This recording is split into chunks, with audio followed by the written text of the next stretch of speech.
life till lager.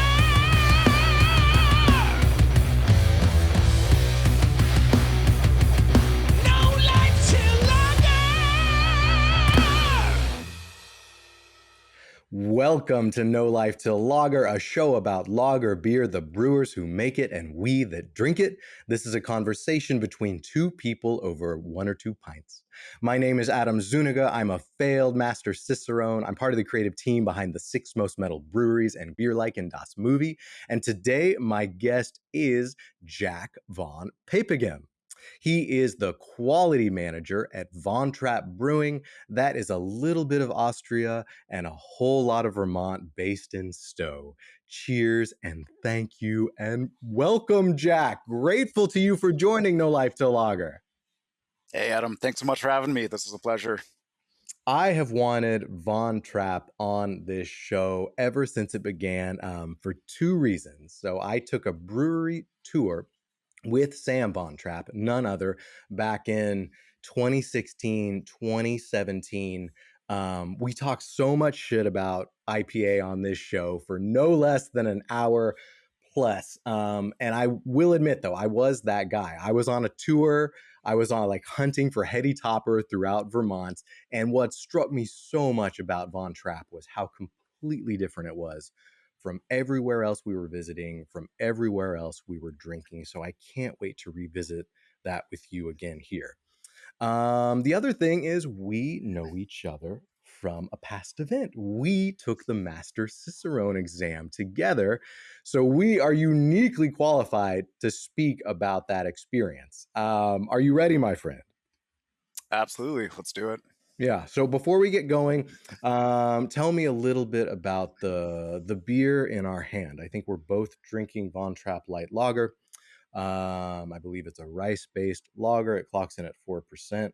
I learned from our episode with Fathers that you have to label the calorie count on a can. If you call it light, this is only 100 calories. So a small beer with big character. Tell us about what we're drinking, please. Yeah, I mean, that was a great introduction. So this kind of came about early last year. We were looking to build out our 2026 brand calendar, and this was kind of the beer we wanted to put front and center, make a splash with within our lineup. Clearly, we make a lot of pale lagers. We think we do pretty well at it, but we wanted to do something that was different enough, but that would entertain craft drinkers, but also bring in, maybe Bud Light, Michelob, that kind of macro drinker, but without sacrificing flavor. So the kind of task set upon the brew team was make a beer, make it 4%, 100 calories, do what you want with it. And so I took a lot of creative liberties with that. So, I want a beer I want to drink. I want a beer I can drink more than one of. So, yeah, when we were kind of going over our ideas, it's like, do you do sweet corn lager? Do you do, some kind of German liked beer? There's so many different options for a kind of light lager. Do you go kind of like British session beer, but we think that this is more in our wheelhouse. So yeah, I got to visit Japan last year. And so this is directly inspired from drinking a ton of Asahi Dry on draft. And yeah, it's just like when you get it fresh on draft, cold, served perfectly, it's like one of the best, most refreshing drinking experiences in the world. And yeah, I took that back here and I was like, okay, how do we get our beer drier? How do we add rice? How do we lighten the body, lighten the color, just make it super drinkable? Because like our flagship is a Helles lager, and for most people, that's a light lager. Sure. To me, it's got malt character. It's got a little sweetness, it's got some hop aroma, but even on that that one hot day in Vermont, it feels a little heavy. So we wanted something lighter, tighter, crisper. So yeah, we started going down this kind of rabbit hole of like, how do we get there? What flavor profile are we going for? So yeah, we put in rice in the mix, 20%, flaked rice in the mash. We have been toying with the idea of turning our decoction vessel into a rice cooker. Still working on that, but we really like the rice character in there. We decoct this beer. We think that adds just like a little further depth to the rice flavor, in addition to the good Pilsner malt. Also just gives that like perceived, a little more of everything in such a light beer, just to give it some further flavor. And then, yeah, we hammer this with Tetning and the Whirlpool. So we also love Bavarian style Pils beers. So We didn't make Bavarian Pills. That's kind of one of our, hallmark Pills lagers. So this was kind of a replacement just for us, selfishly. So yeah, we have this just like totally weird Japanese, German, American inspired 100-calorie lager, and we love it. It's like tight and bitter and floral and crisp, and Jasmine gives it that like little rice character. The color's awesome. It's pale. Yeah, it's like if you're looking for a Bud Light, you're not going to get it here, but you're going to find something that you do want to drink and drink a lot of. And yeah, this has been super fun to drink after just like hiking, kayaking, just hanging out. And yeah, we're fans of it. Well said. Much enjoyed. It is a flawless beer. It is a perfect beer, and it's a very, very exotic beer. I love the mix between just inspired by Japanese rice lager, of course, true to your roots using noble hops. The decoction element is really interesting, and we're going to finish this episode talking about decoction like we do most. But I mean, I have to ask off the top of my head, do you think a beer this light, clocking it at 4%, really needed, really benefits from decoction mashing? That is up for debate. We Mm, haven't made this beer without decoction, so we have nothing yeah, to compare it to. And it's kind of like ironic because we use a alpha amylase enzyme, so that actually drives the fermentation and attenuation way down, whereas decoction tends to enhance body sure. because you're denaturing enzymes, you're keeping fermentable sugars around. Yeah. So we're trying to kind of play both sides of that coin, get character, but without sweetness and body. So I'm going to say, yeah, it definitely matters. But until we brew a version without, it's kind of hard to say. Oh, incredible! I love it that it's for the German lager drinker, for the Japanese rice lager drinker, and here in the States, for the American light lager, for the Bud, for the Coors, for what have you, like something to scratch that itch for all the above. And one more note on this, rice. I think we're often taught that whether it's rice, whether it's corn, like adjuncts in beer are really for the sake of an alternative but fermentable sugar that ferment out completely, so don't yield noticeable character to the final product. I don't agree with that at all. I think it's obvious when a beer is brewed from rice, obvious when a beer is brewed with corn, in the same way that it's obvious when a beer is brewed with all barley malt. Do you agree? Yeah, 100%. Yeah, They I all think. have their purpose, they all have their flavor, texture, what have you. And yeah, I think it shouldn't be something that should be shamed upon or denounced, like embrace it and, Yeah. really own it. Mm. It adds a very light, a very dry texture to the beer, but a really nice, soft, perfumey quality to it as well that can be nothing other than rice. So I'm going to enjoy this. I'm sure I'm going to have another. You were kind enough to send me a box, so we will explore that as we go. Thank you very much. Let's talk about you, Jack. I want to know past, present, and then projecting into the future. I want to know about life before beer, but I do want to talk about the Master Cicerone exam a little bit with you as someone who sat through it at the same time as me. And I remembered there was another candidate from Von Trapp. I just couldn't place my finger exactly on who and the name. Tell us your full name to make sure I'm nailing it correctly, please. Definitely. Jack Van Paepeghem. Jack Van Yeah. Paepeghem. I Pronounced hope I many got ways. Close I enough. I deal with the same with Zuniga. I'm often told I don't say my own last name correctly. But we both sat for the exam in recent years, and I wanted before we get to life and beer, I just kind of want to know about your journey as a Cicerone from certified to advanced and to master. There's so little information about the master exam that's available, that is shared.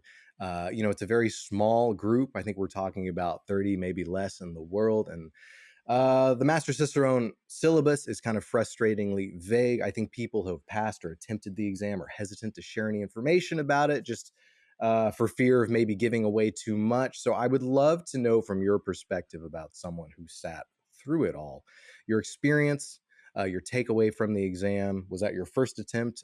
Will it be your last? Tell us. Yeah, so I have a kind of interesting trajectory with Cicerone program. So I first kind of got aware of it when I was working in DC. After graduation, I started working at a beer bar, was homebrewing at the time, and it was required to pass the level 1 exam just to kind of be a good server. So took care of that.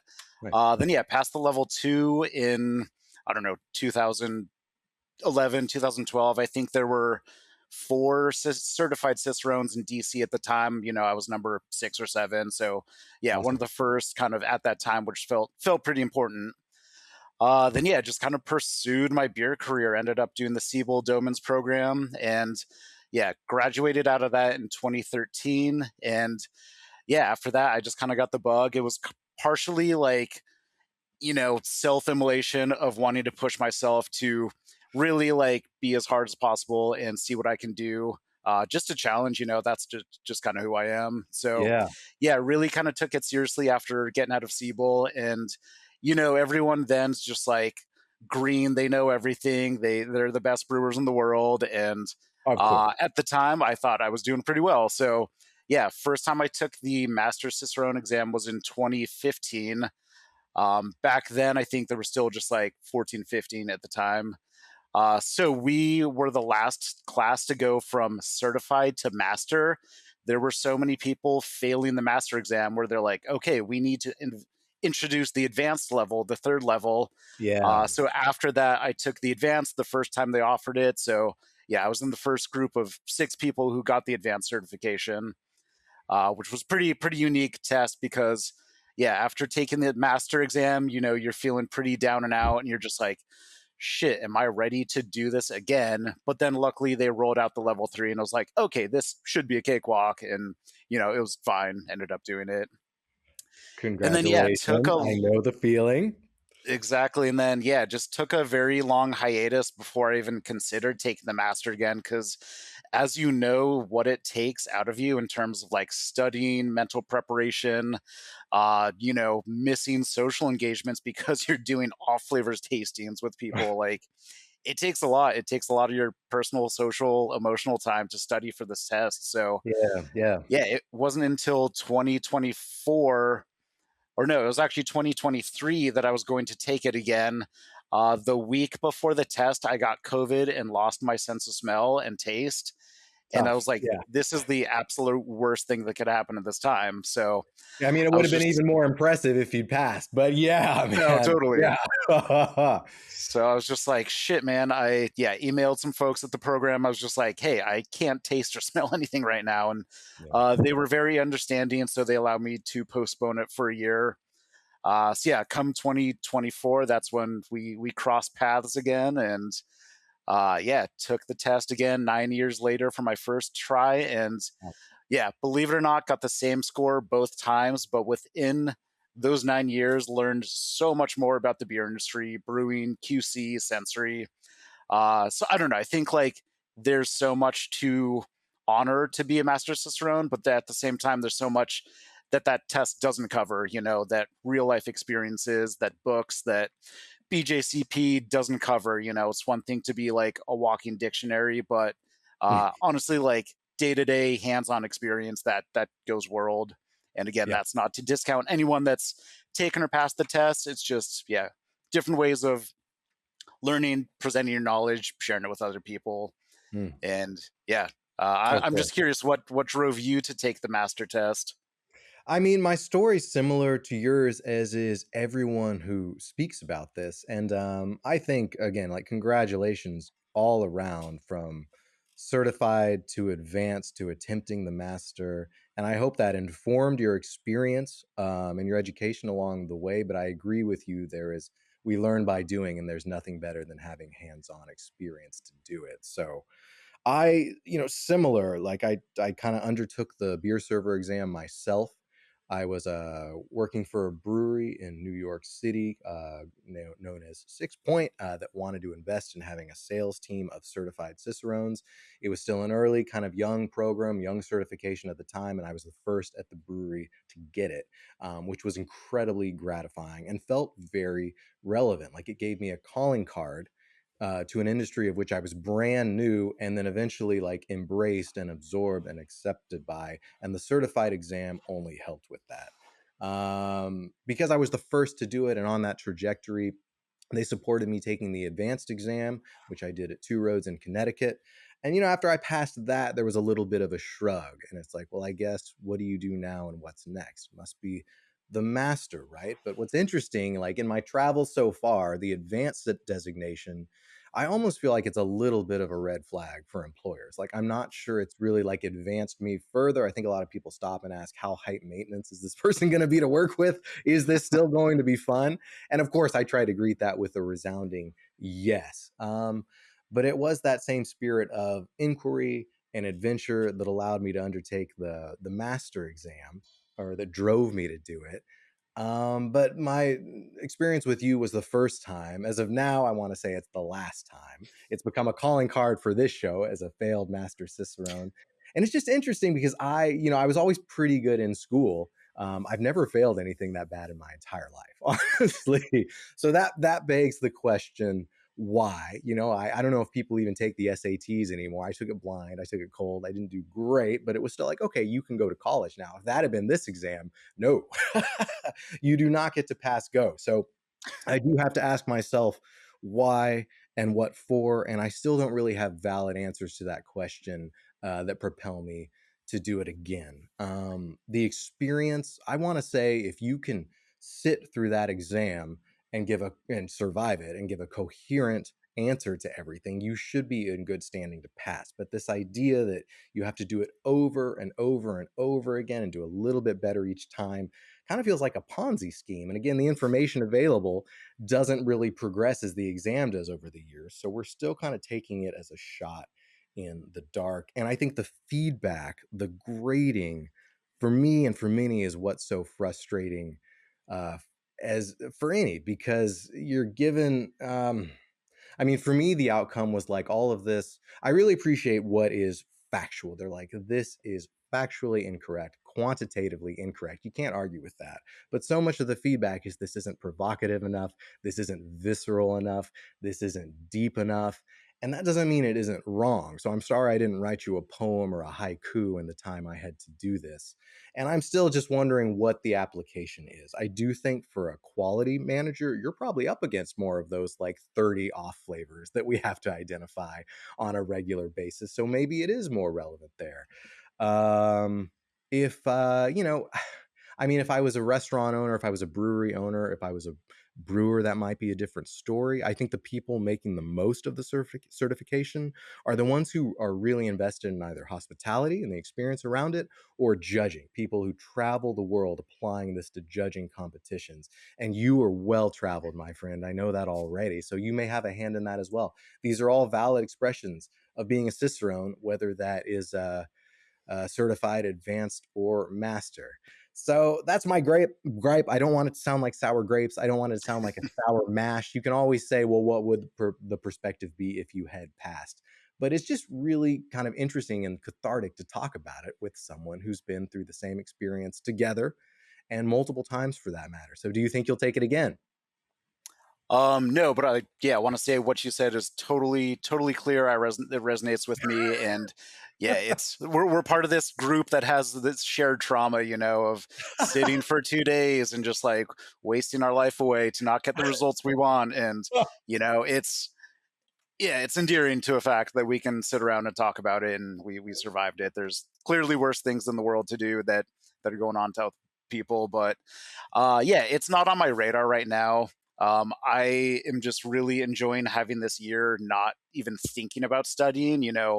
I do this day to day at work all the time, running a sensory program, doing QC. So that's enough as it is. I like doing other things with my time and, not to, again, disempower anyone that's thinking about taking this test. Like, it's the greatest journey about building your education, your knowledge, your passion, and the reward, it's tough, but like hopefully you get there. And when we took it, nobody passed. That was kind of the crazy thing, is that Not a nobody line. was good enough. Yeah, that was the year. Yeah, there might come a point where no one signs up or shows up for the Master Cicerone exam with a pass rate of 0 to 1. So we shall see. I still see value in the program, and I think you are right to encourage it. But we are also right to commiserate and have a beer over it. That's what lager beer and all beer is good for. So thank you for sharing, my friend.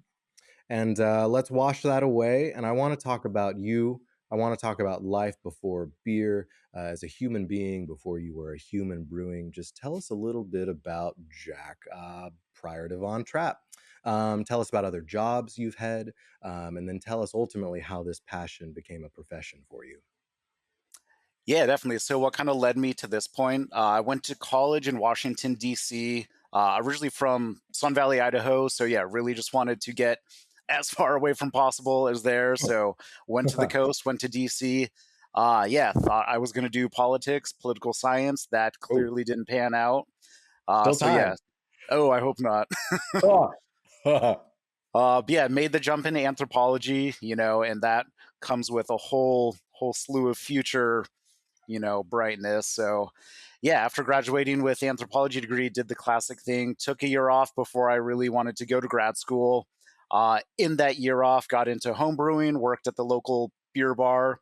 And yeah, that's really what kind of sparked my interest in crafting beer, making really good beer, traveling the world to drink good beer, see those cultures, experience it all firsthand. And yeah, in that time, I was really lucky. The bar I was working at, we were one of the first places in Washington, D.C. to launch Oxbow.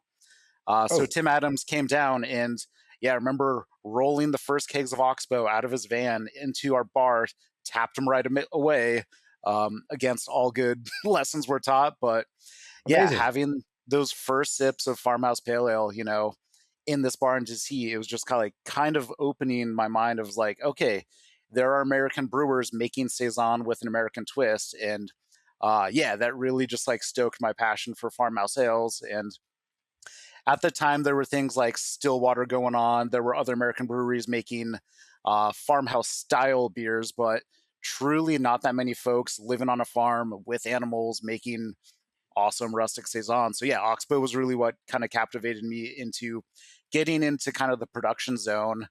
So yeah, that's when I met Tim Adams and just kind of like got in touch with him, talked with him, told him I was doing the Siebel Domans program, and he was just like, "Hey man, hit me up when you're done. There might be some room for you up in Maine." And yeah, absolutely jumped at that opportunity because I was thinking there was nothing better than to get your foot in the door at some awesome operation that I was admiring back at the time.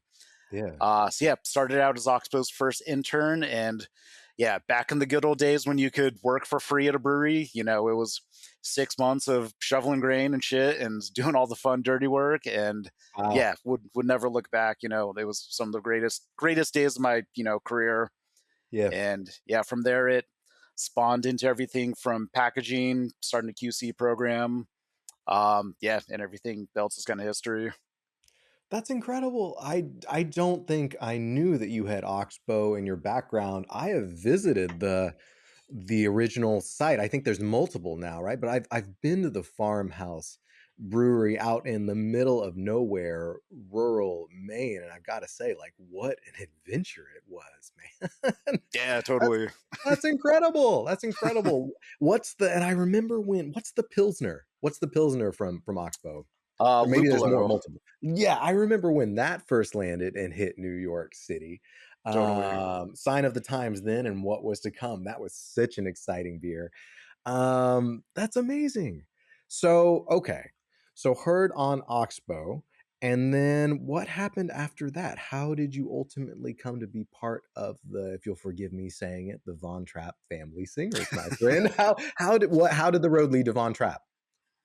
Yeah, so I was at Oxbow from 2014 to 2020 and had the chance to visit Stowe, Vermont a couple times in those years and just like really fell in love with it. It's a beautiful place, and we would always come to Von Trapp and drink the beers. And Yeah. it was just like when you're sitting here drinking the beer, looking at the mountain, you're just like, holy shit, this is fantastic. Like this is worth living for. And Yeah. the opening for quality manager just kind of like popped up, and I said, okay, this is something I would change my life for. So yeah, October of 2020, took the gig and moved here in the middle of COVID during the election. It was pretty crazy transition. I bet. And yeah, started here in 2020, built the lab up, built the sensory program up, and yeah, encountered a ton of issues head on, and yeah, kept me very busy. And yeah, I think we're making pretty good beer now, and yeah, it's been quite the journey. I mean, it's not just you and I that think so. The entire industry thinks so and regards you as such. Let's talk about the brewery now that we know our quality manager a bit better. And I want to make sure I get this right just because the past is important here. Like, yes, we are talking about the Von Trapp family that inspired the sound of music. So, known as the Trapp family singers, it's George and Maria Von Trapp. I think they had 10 children total from his 2 marriages.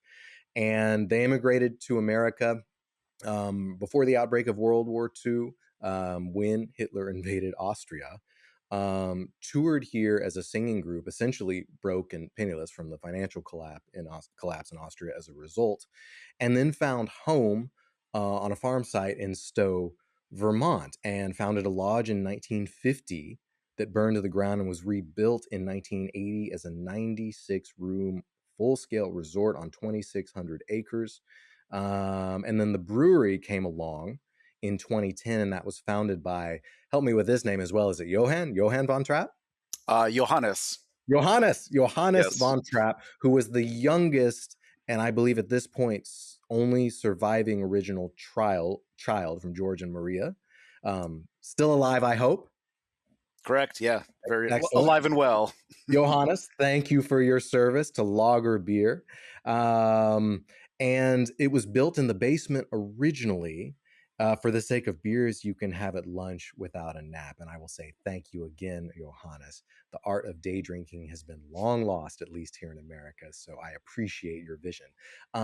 Is that correct? At least, can you tell us just your take on this elaborate and beautiful story of the Von Trapp family fleeing Nazi Europe only to find home in a similar setting as Austria and Vermont among the Green Mountains to build a lodge, to build a brewery, and to continue building upon like their family tradition, heritage, and culture there? Yeah, absolutely. You did your research and presented that pretty much to a T.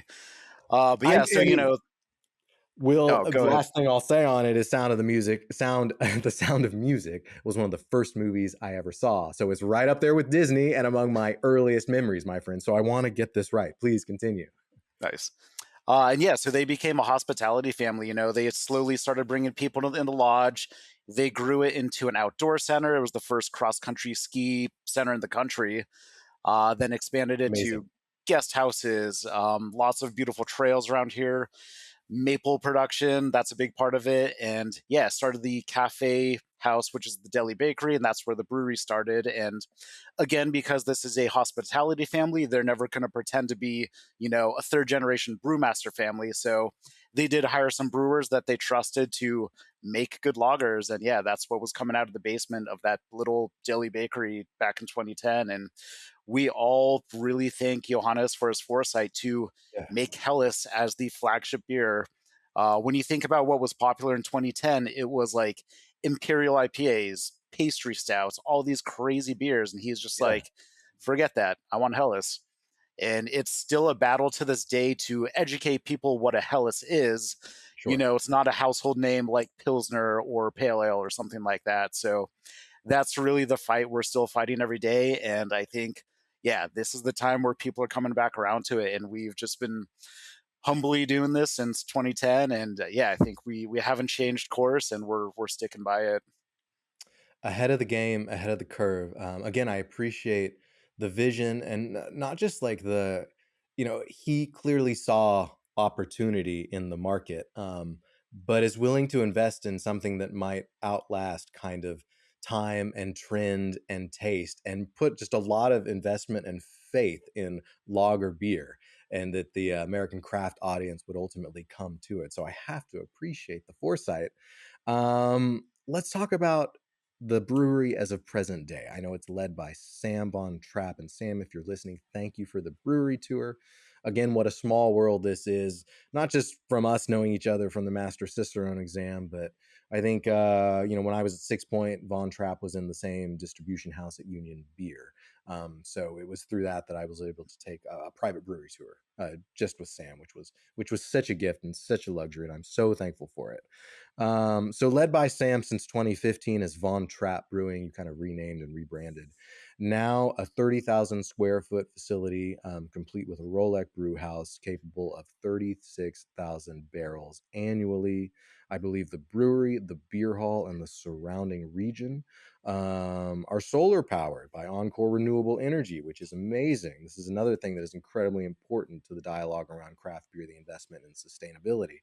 And again, you've been recognized with numerous medals for each and every individual beer since almost, and took 2024 Brewery of the Year along with a gold medal for your Hellas at the Great American Beer Festival.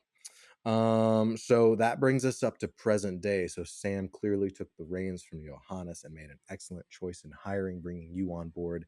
Was there as much of an investment in the lab prior, or was that really, did that come with you? Is that what you brought to the game at Von Trapp?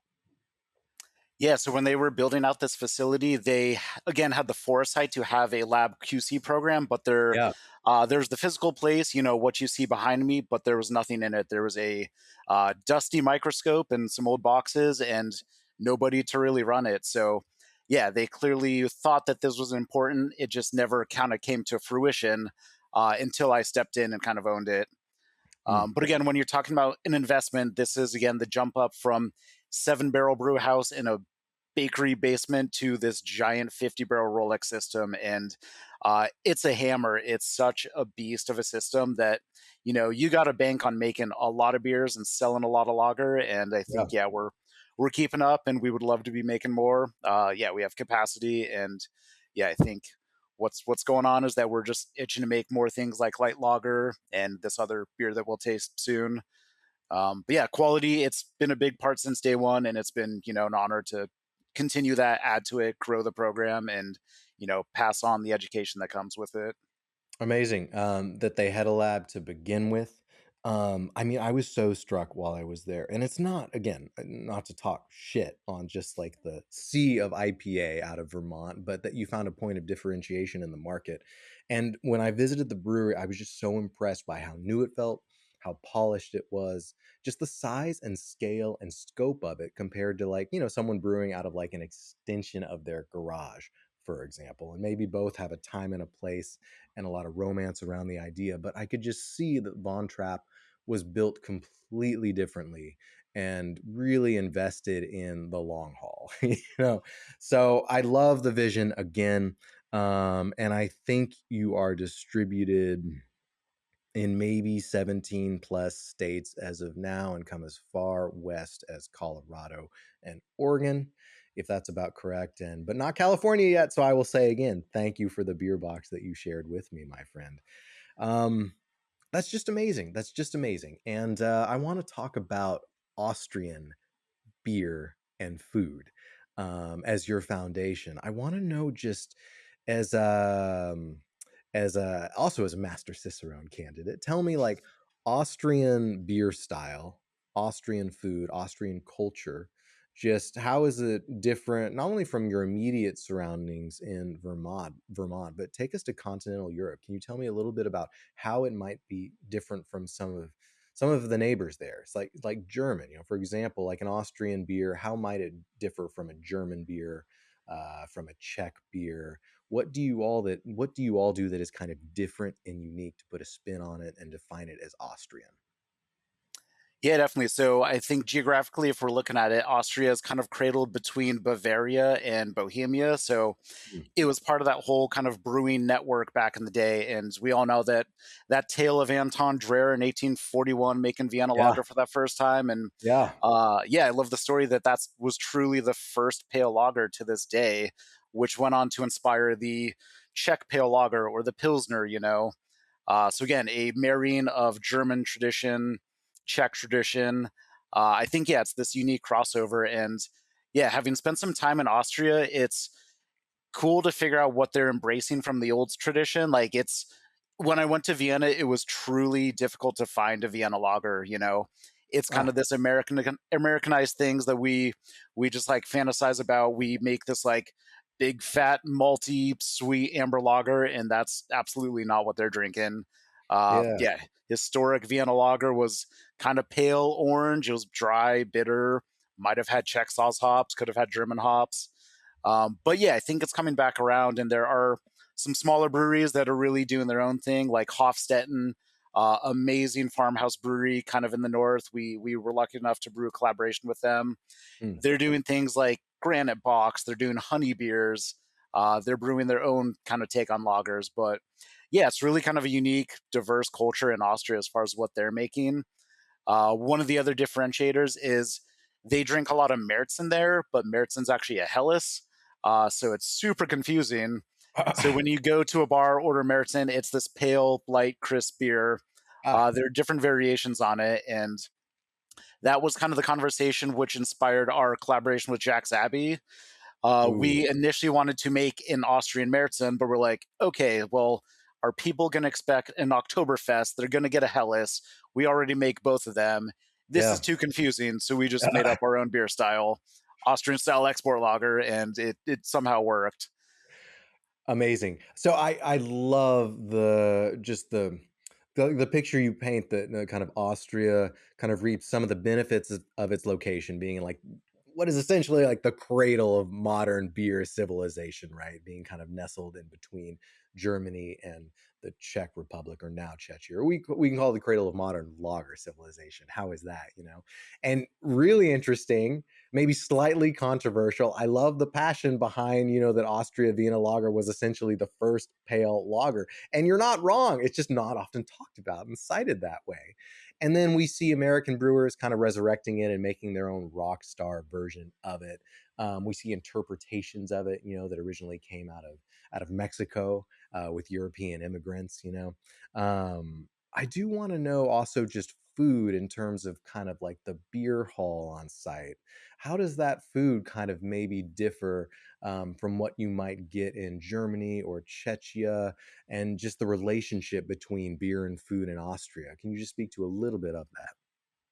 Yeah, I think it is very Bavarian inspired. There are Mm. some, regional delicacies. A lot of the pastries are, unique to Austria versus something you would get in Munich or elsewhere. Yeah. But yeah, I think it's the same kind of menu of schnitzel, spätzle, Yeah. bratwurst, Bauernwurst, Schweinhocks, all that, the heavy hitters of every good beer hall. Yeah. Um, and yeah, there are some unique ones like having a schnitzel entree. That's pretty Austrian. Yes. We've definitely owned the schnitzel. But yeah, again, just like looking at that region, there's so much crossover and interplay between beer and food cultures that yeah, it's a little of everything. Mm. Mm. Sounds delicious, and I can vouch for it because I've been there. Something else. I know there's a natural spring behind the lodge that serves as your water source. This is the last time I'm going to grill you as a Master Cicerone candidate. And it's selfish because this is one of the hardest things for me. Like, water is, in my mind, one of the most complex things to like speak about in such a way people can understand and to retain the knowledge without having to consistently remind yourself if you're not regularly working with it. So, my understanding is the water there in Stowe that serves Von Trapp is basically identical to Pilsen water from Czechia. It's incredibly soft, low mineral content, low salt content. It's very pure and essentially a blank slate. Can you just tell us as a quality manager, I don't know if you have a hack in your back pocket, you know, just kind of how do you typically like express water, just water chemistry if you're talking about it to someone who wants to know but maybe doesn't know the full extent of it? And how is it exactly similar to Pilsen water, and what is the benefit of that? Yeah, definitely. So water chemistry is very low on my experience level too. So I think I skipped a couple of those questions on the exam We're for in it something together. way more Ah. esoteric. Because yeah, even at Oxbow, it was farmhouse well water, untreated. We didn't do anything to it. We don't treat any of the water here, but yeah, if you look at an analytical breakdown, low in all of your irons, minerals, magnesium, etc. Your hardness is very low. Yeah, Very neutral, very soft, and yeah. again, we don't treat it or do anything to it. We could really get into it and build up a Munich profile for a Helles or Dunkel, Mm, but we like it on the soft side. We don't add anything to get there, and we think it works. yeah. But again, yeah, it's very similar to that of Pilsen Czech Republic, Czechia, and I think it really shows just its softness. It works for a lot of our different beers. And we have played with it. We brewed a Dortmunder last year. We added some salts to get it to that level, but we still, I think it's characteristic for our lagers, just that softness, that cleanness. It allows for soft, accentuated mouthfeel from the malts. And Yeah. yeah, it doesn't bring out that kind of like stripping character of hops when you add too much sulfate. And Mm. yeah, we just think it's balanced. And again, like I could nerd out on this, but I don't have to just because the water is so reliable, consistent, and I'm knocking on wood because it's a spring and it hasn't run dry yet. So we're Ha just going with it. ha ha. No, you nailed it. You answered my question exactly. And underlying that, I am curious, like when breweries boast their water supply, um, does it at the end of the day, I'm just kind of curious, like, does it really matter whether you're kind of drawing from a natural spring adjacent to the brew house or if you're just using the municipal water supply to treat and like salt as needed, we'll say? Like, do you think water is, we all know how essential and integral and important it is to beer. Do you think the actual source makes a difference, or it can really be kind of doctored however you want in a modern brew house? Yeah, I mean, it's easy to romanticize this beautiful Thanks for the spring Rockies. bubbling up in the Green Mountains, but yeah, you can get city water, RO it, build it back up, and probably Yeah. make fantastic beer with it. Nothing, no problem against that. But Yeah. yeah, we just have the convenience of this flowing downstream right into the brewery and not Yeah. having to touch it. I mean, that is a gift, and again, it really adds to, I think, just the sense of place. Whether it's there in Stowe or anywhere else, just that you are directly connected to the land and the setting around you. So I love it. Let's talk more about how that water is used and all your other ingredients. So, speaking about core beers, core lagers, because I don't think you produce a year-round IPA or another style outside of the lager category. Is that correct? I guess we could argue Kolsch. You know, Kolsch is year round. That's our ale that gets lagered, but yeah, it's yeah. all lagers. I see. Okay, so I see a Bohemian Pils, a Helles, Kolsch, Vienna, Dunkel, and the light lager that I just finished. So I'm going to pour another beer in just a moment. Thank you for that. All of these beers are, except for the Dunkel, they're basically 5.2 and under. They're produced year round, and something I've got to love is the fact that they're in 12-ounce cans. So these are beers that are meant for drinking, and there's not an IPA in sight. Thank you for that. Thank you for your service. Seasonal beers, I see a summer Hefeweizen, of course, an Oktoberfest, a smoked dark lager, and a Schwarzbier. I mean, I would make the journey back to Vermont just for those last two. My God. And then there's a variety of specialty beers you do to celebrate your anniversary. A Radler. There's a West Coast Pils, which you might crack into shortly. You have a partnership, Vermont Adaptive Ski and Sports Center, and that's basically for all bodies and all abilities to engage in the natural surroundings and get outside in Vermont, which is just beautiful. So just tell us a little bit about these beers. How did you land on the core that you have? Um, how do you decide on the seasonals that you brew? And then I also want to talk about the collabs as well. So tell us a little bit about core versus seasonal, please. Yeah, definitely. So again, this all started with Helles. That was the beer Johannes wanted to brew and drink, and that's been holding the brewery down for as long as possible. So yeah, that was really the kind of first one. And from then it kind of took Sam nudging Johannes to be like, hey, maybe we should add a little variety to our lineup. There's only a few breweries in the world that can pull off the one beer game. And Ah, we're not Orval, we're not doing that shtick. But yeah, so I believe they introduced the Vienna Lager. Or I think it could have been the Oktoberfest first as a seasonal, and then Vienna became a more approachable year-round beer because it doesn't have seasonality built into its name. So that was our amber lager to kind of counter our Helles pale lager. Then from there, Pilsner was introduced as the kind of hoppier option. We're talking 42 IBU, higher whirlpool content, something a little more aromatic, more bitter than the Helles. And again, if you put Helles and Pilsner next to each other to the common beer drinker, they might not know the difference, but like we celebrate those subtle differences. absolutely.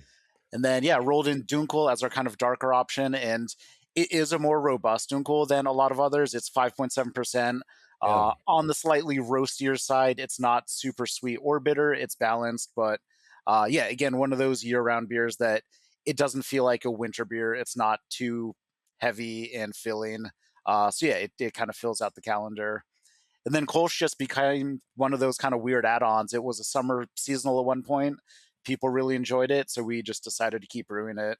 Let's talk a little bit more about collaboration beers as well, because in addition to the core, the seasonal, the specialty, you collab pretty regularly with breweries kind of up and down the East Coast. So I've seen Narragansett, I've seen Trogs, I've seen Barrel Brothers, I've seen Zero Gravity, and you spoke a little bit about Jack's Abbey, and I would love to get more of your take on that beer, because Jack Hindler, who literally wrote the book on modern lager, is going to be on this show next. So just tell us a little bit about, first and foremost, how you and how Von Trapp decides kind of who they're going to collaborate with, when, for what, what kind of drives your interest in collaborating with other breweries. And specifically with Jack's Abbey, just give us kind of some of the backstory on that beer, and then your take on how it all came out, so Jack and I can compare, the other Jack and I, we'll say that, can compare notes on our next episode, please. Yeah, definitely. So we kind of kicked off our collab series a few years ago. The first one was with Upper Pass. They're a smaller Vermont brewery, which is funny because we were contract brewing their beer, and we somehow did a collaboration with them. Oh, nice. That was a dry hopped Kolsch, and that really kind of like got it out there that like, hey, Von Trapp is trying new things. We're doing new stuff that's lagers. We're selling them in 16-ounce cans, which for us was kind of unheard of. So we launched what was called the Stowe Style series. That was the kind of first iteration of our collab series. And yeah, it's a mix of kind of like who our sales team wants us to get with, because if we're in certain markets, if we brew with, Trogs, we're going to get a bump in Pennsylvania. If we brew with Thin Man, maybe that'll help out in New York State. And then there was just kind of like selfishly some breweries that myself and the other brewers want to work with. So we kind of had this kind of conversation about who works for us, what works for who, and just how to make it happen. And it's really like given us the opportunity to get out of our comfort zones and brew wacky things like a maple Dunkelweizen, or we've worked with a lot of people on your show. We've worked with Live Oak, Human Robot, all the heavy hitters of the craft lager world. Oh, one thing. We forgot to mention that you offer disc golf. So if Dusan at Live Oak is listening, that's probably one of the single most important details. So truly something for everyone. But yes, Live Oak, and yes to everyone else on this show you've collaborated with, and yes to everyone else who you will collaborate with. By all means, not to interrupt. Continue, please. No, totally. Like, this is definitely a mecca for disc golf as it is for Dusan out in Austin. But again, yeah, the collab series was just for us to get out there, meet new people, learn techniques, talk with other folks, see what they're doing, and yeah, just try weird stuff. And so we've done everything from smoked Helles, maple Dunkelweizen. We've done some hoppy lagers. We did a thiolized lager yeast, double IPA, crazy beer. So yeah, it's stuff that has pushed us and pushed our boundaries. And what's wild is that we don't pilot any of these things. These are all 200 barrel, 300 barrel batches that we just kind of throw out in the wild. And I feel like we've been pretty successful with them. So yeah, it's a testament to our brewers, our cellar team, our packagers. Yeah, it's just been kind of a gamble, but I think it's paid off. That's so cool. Yeah, on our previous episode with Josh at Cerveza at Hercules, same thing. Like, what drives a collaboration is the opportunity to step out of your comfort zone and do something different. And I think it's particularly compelling for Von Trapp, who has historically been all lager all the time, to meet up and match up with other breweries who don't necessarily do that or think differently. That is really compelling. That is really compelling. More about Jack's Abbey, just the history behind that. How did it begin? Talking about an Austrian style export beer. You spoke to it before, but just tell us a little bit more and set the stage for what we're going to try on the next episode of No Life Till Lager. Yeah, definitely. So we have a pretty big presence in Massachusetts, and to be frank, like, Jack's Abbey has always been our biggest competition, and Whoa. I see that as a positive thing. Like, they got so many people in New England hooked on craft lagers, and Yeah. we came around right at the same time, 2010, and we were kind of doing our niche thing up in Vermont. They were down in Mass. They've obviously grown a ton. But yeah, and there was never any like animosity or like that kind of competition. It was just we were kind of doing our own thing, and we came together and we're just like, you know what, why not? We're in the same boat. Let's make an awesome beer together. And yeah, that's where we just kind of got in touch with them and started talking. And that's where this wacky idea of an Austrian export lager came together. And they were on board. And yeah, they came up. We had a great time, made up this style. And yeah, everyone we talk to really doesn't know what it is, but they really enjoy it. And I think that's what matters.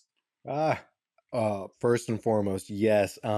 It really is Von Trapp and Jack's Abbey. Among the first that I think of coming up in beer in New York that were known for for lager brewing, for all lager brewing. And it really just raised the question of why. It really stood out because you were doing what no one else was doing at the time, at least not exclusively. So it's often said that there are only friends in the craft beer industry. That question becomes like increasingly complicated as shelf space and bar tap handles become increasingly limited. But I still see just a really persevering sense of respect and a community and a sense that we are in this together so that you could come together. Um, we will say with a what both friend and foe. No, I'm just kidding. All friends, in Massachusetts. Like that's awesome, and I cannot wait to taste the fruit of the labor.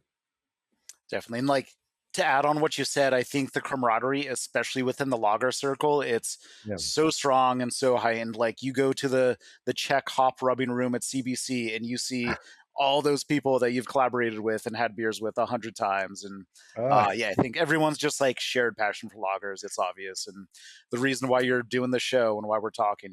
So yeah, the yeah. more folks we can collaborate with, the better. Yeah.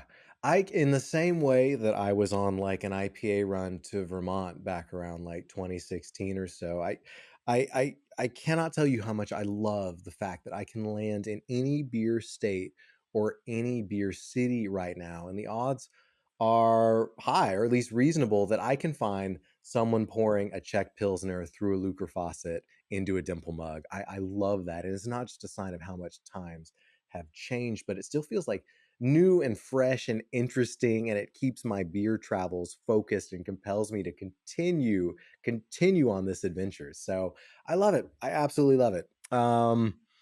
Any festivals that you work or attend or regularly have at the brewery? I know there's an Oktoberfest. I think you have a music and food festival coming up. Just tell us a little bit about like how often your team kind of hits the road to represent outside of On Trap and how often you host events and festivals at the brewery and beer hall. Yeah, so here on site, Oktoberfest is kind of our bread and butter. Yeah, it's traditionally lines up with the first tapping at the Oktoberfest in Munich. So, what is that, third Saturday in September? And yeah, that's really our big festival that we kind of put everything into. So, it's a fun time. It's controlled chaos. It doesn't get as wild as some of the other Oktoberfests out there. But yeah, lots of good food. We generally make some casks of Oktoberfest and some other beers. Yeah, great turnout when it's a beautiful day here in Stowe in September. Like nothing beats it. And yeah, Nice. we're just still happy to be doing this 10 years down the road, if not more. Yeah, yeah, Then yeah, as far as other festivals out in the world, we have attended Log Jam, and every year we have been doing a lot of the lager focused festivals. And yeah, we have a good sales presence kind of in mid Atlantic, Philly area, New England, clearly. And yeah, we really like to engage people because people come to our tents knowing that they can get our beer most everywhere, but they're at the end of the festival, they say, damn, I just want a Hellas and you guys are pouring this. So thank you. And yeah. that's like the most rewarding thing after seeing these people getting just like sloshed on IPAs and sours, etc., to always come back to the Hellas booth. And yeah, we're stoked on that. You're here for them. That's a huge part of why I ask. Like, honestly, I could drink this beer all day and not regret it the next day. And that's what's most important. One last question before we move on to our lightning round and a few kind of rapid fire Q&A that I love to ask at the end of every episode. But you mentioned contract brewing before. The idea of quality contract brewing has come up again and again on this show, just in terms of like breweries supporting breweries in what is, admittedly like trying more challenging times. And Von Trapp was clearly built to scale and you're able to contract brew. So can you tell us a little bit about just, what amount of your production is contract brewing? I don't know if you want to cite any partners you work with or what you look for in that partners, or just how it's helping you maybe continue to both sustain and grow your business. Contract brewing, it's no longer a dirty word. It's no longer pointing the finger at who brews what, where, and how, so long as it is done well. So tell us your take on it and tell us kind of how much Von Trapp does of it. Yeah, so we've had a handful of different contracts over the time. I mentioned Upper Pass before.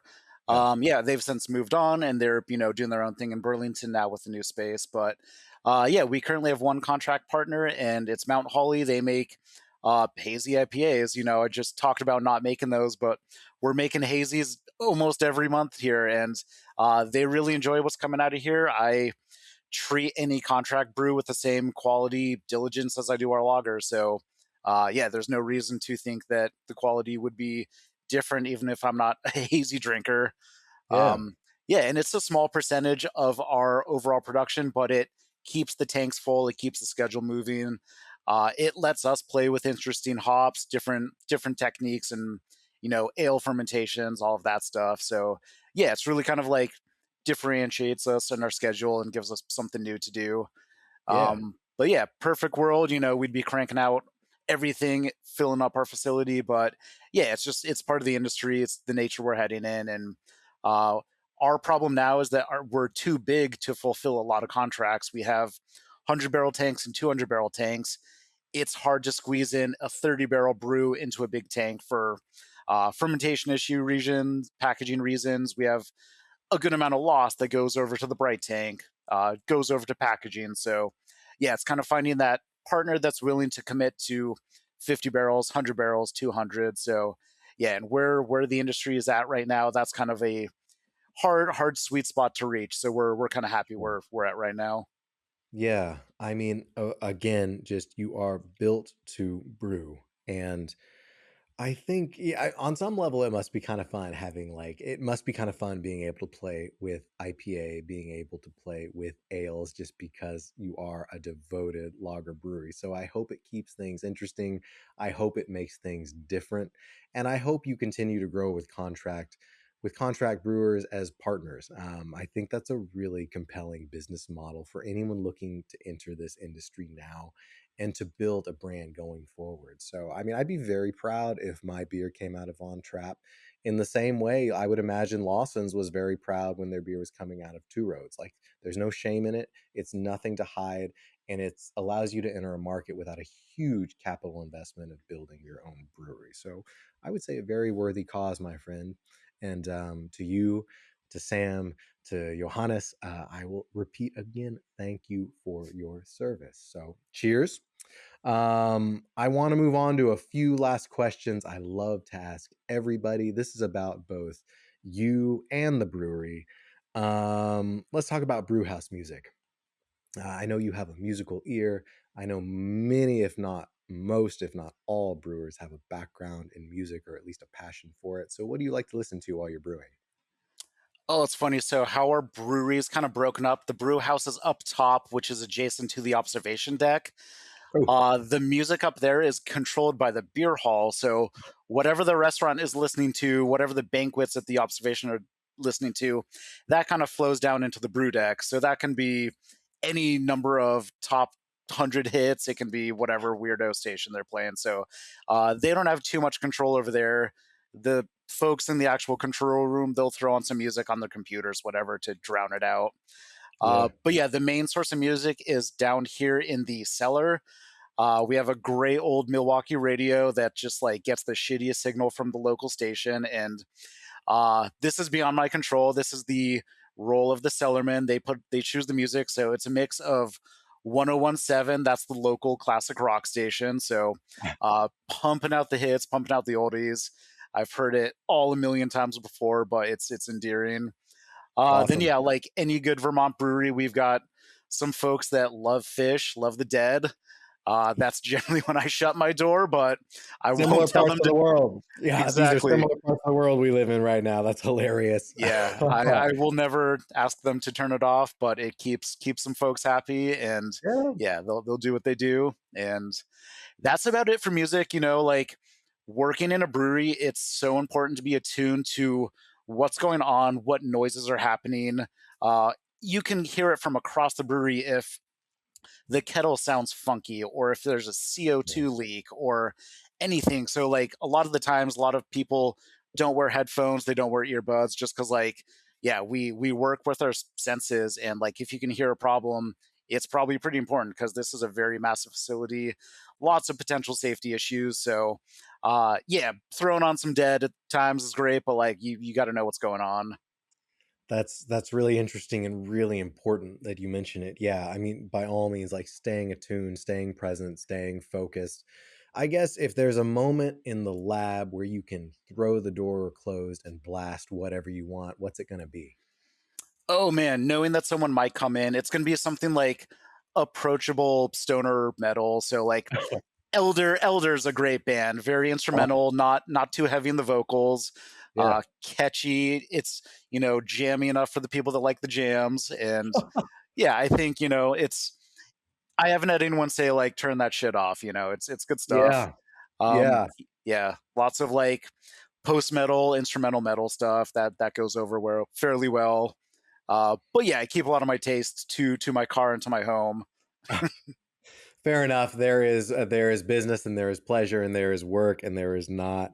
Yeah, it's interesting. Like I'm not gonna lie, I like a little bit of hippie in my metal as well, and Elder is an example of that. So good time and a place. Very good.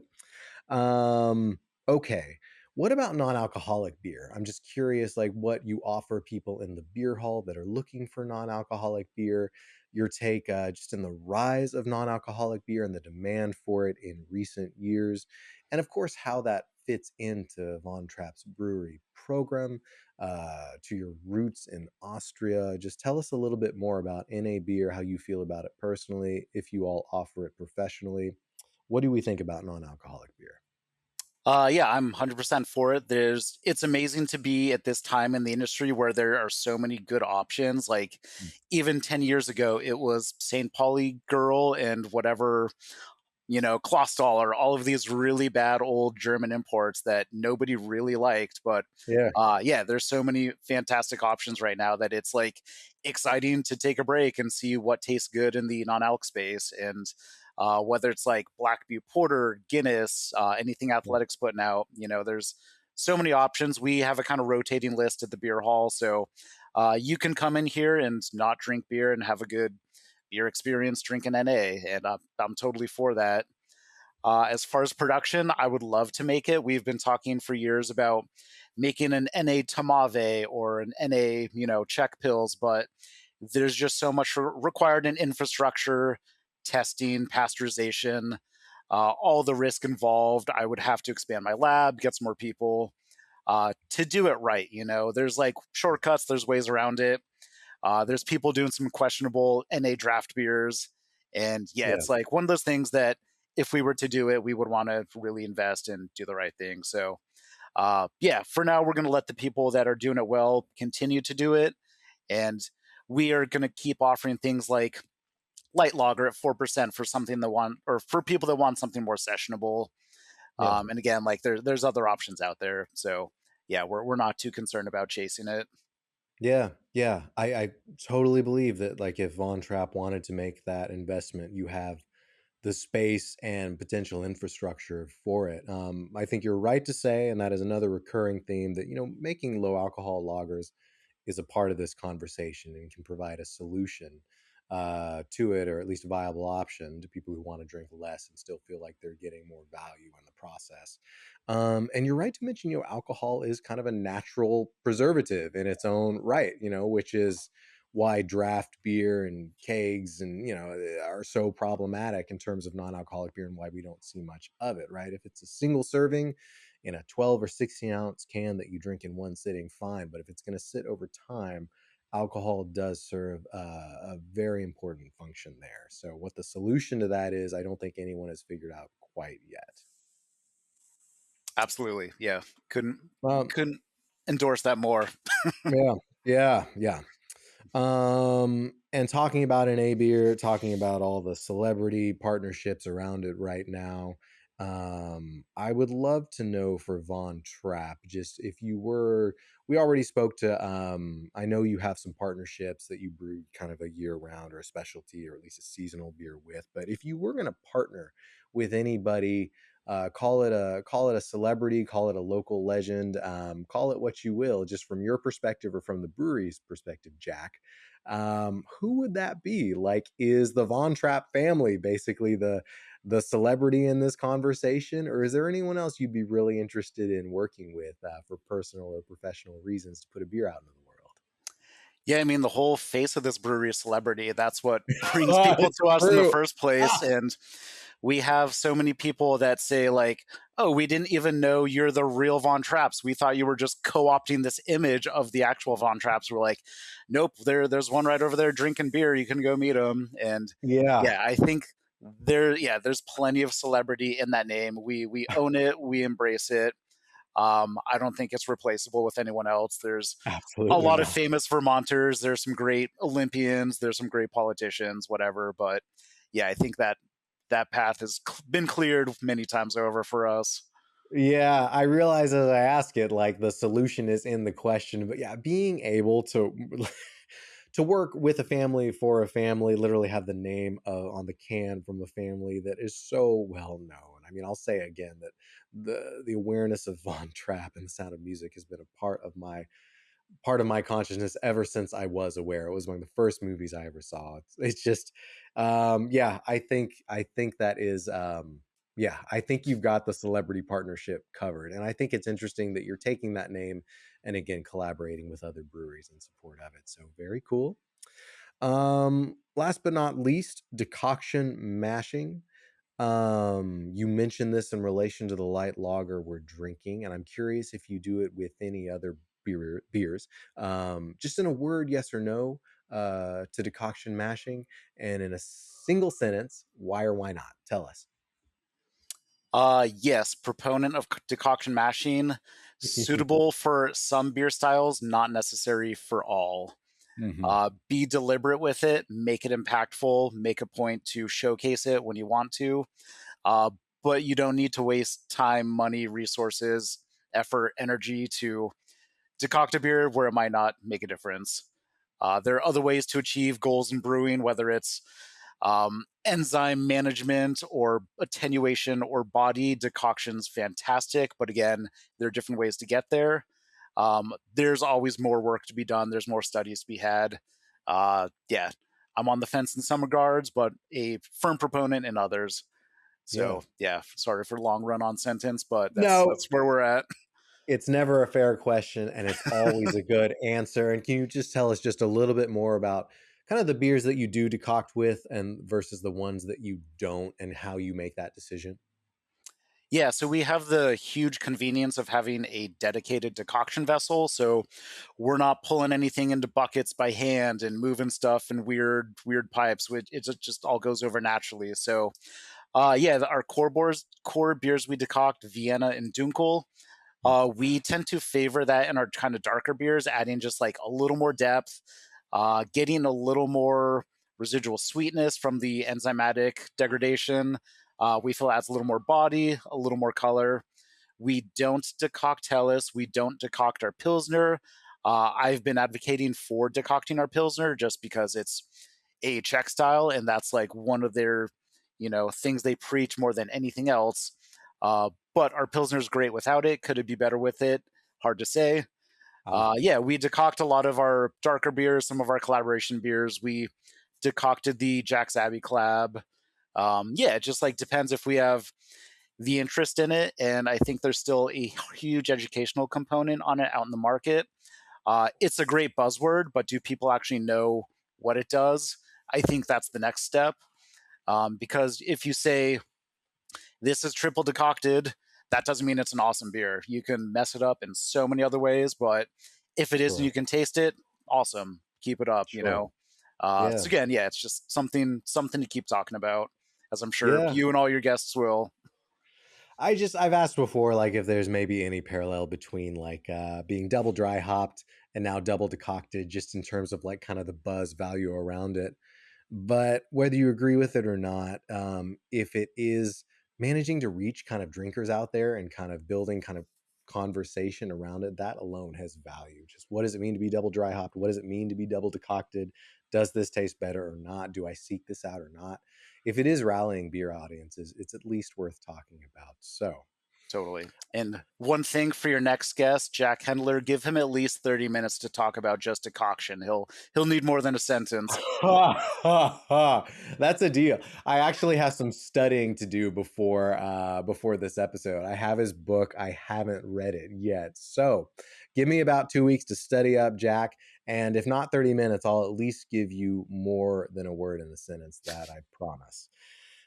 Before we go, to anyone who's thinking about visiting Von Trapp, to anyone who's 21 out there pondering their first beer, to anyone who's 101 considering their last beer, just what do we say to them, Jack? Why do they take the trip to Von Trapp? What do they drink once they get there? What else do you want people to know about Von Trapp Brewing before we go? Yeah, first off, thanks to everyone that's had our loggers over all these years and continue to support us. Some people think loggers are boring and one dimensional. We think they're complex and beautiful. So I'm going to raise a glass to everyone who's ever had a Helles. And to those who haven't, come to Von Trapp, drink a Helles, come look at the mountains. It's a beautiful place.